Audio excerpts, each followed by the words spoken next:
Today I'd like to talk about this mini survival kit. I'm really not sure what the name of it is. It's just kind of a wait until help arrives sort of survival kit. Maybe a little bit of extra something to get you home, or I don't know.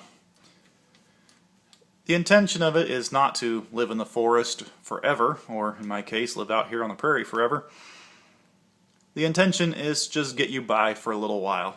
The biggest emphasis this kit has is fire starting. But there's other stuff in here too. Are you prepared to cook a meal when electricity is off? Can you stay warm in your house when the furnace isn't working?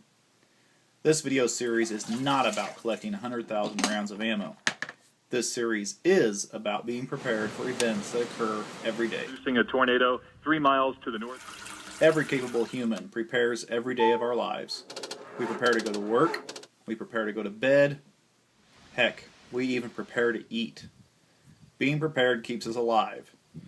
When I put this kit together, what I was thinking about was when I would ride the four-wheeler out across the pasture, out here in the prairies of northwest Kansas, checking the cattle. I could be miles from home sometimes. And sometimes I'd worry about, wrecking my four-wheeler, breaking my leg, having to wait until help arrived, or maybe accidentally getting stuck in a blizzard, having a flat tire, couldn't get back home. Something just gone awry, not planning on living out there forever. So the biggest thing I wanted to do was build a fire, I figured. So let's just look at the contents real quick. It's in a Witz watertight case. In the top, you'll find the most important item in here, and that is the whistle. That way you can get someone's attention and they can find you. They know where you're at. Very, very important to have a whistle. Some cotton wadding stuck in here just for tinder. And I'm just going to go through this as I pull it out. No specific order. Some nice paper gopher matches, as we always called them. You light one, go for another. So I think there's 30 in that book of matches. A few Band-Aids, just in case. I did stick a bit of honey in here just for some extra calories, but we've discovered these actually absorb the flavor of the storm matches. These things actually taste like sulfur, so I gotta throw those out.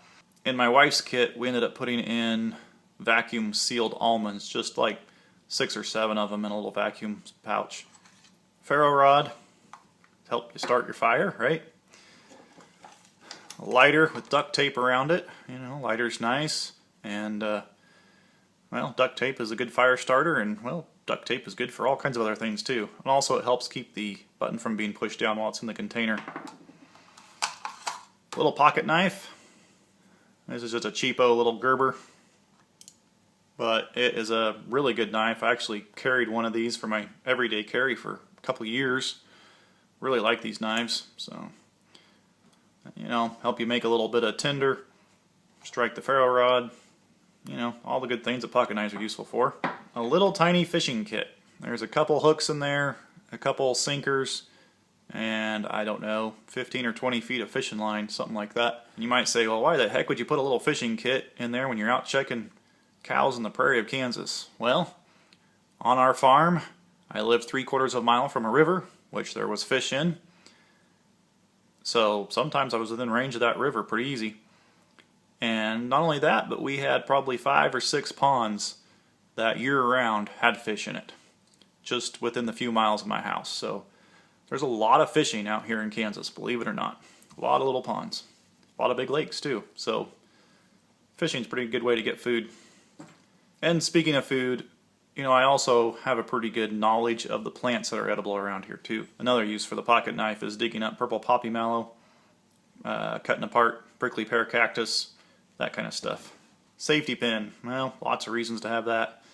Might just have a rip in your coat or something, you want to keep the wind out. Fasten something together. Hacksaw blade, well, the end of it broke off. That's also for striking the ferro rod, just in case you don't want to use the pocket knife.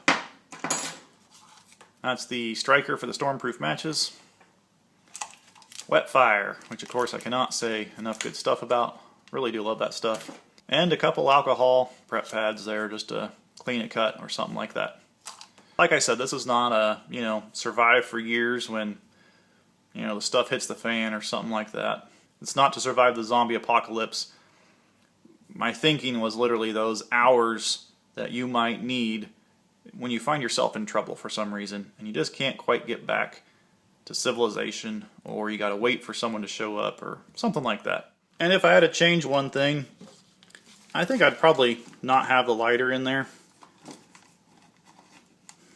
And, pack in a little more food of some sort.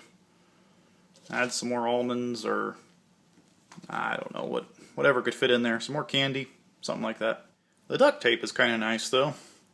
So maybe instead of putting it around the lighter, I just put a few wraps around the outside of the container. You never know when you need duct tape. Alright y'all, hope you enjoyed this quick video. Thanks for watching. Come on, Poochie. Let's go to the shop. Come on, let's go. He's a happy doggy when it snows.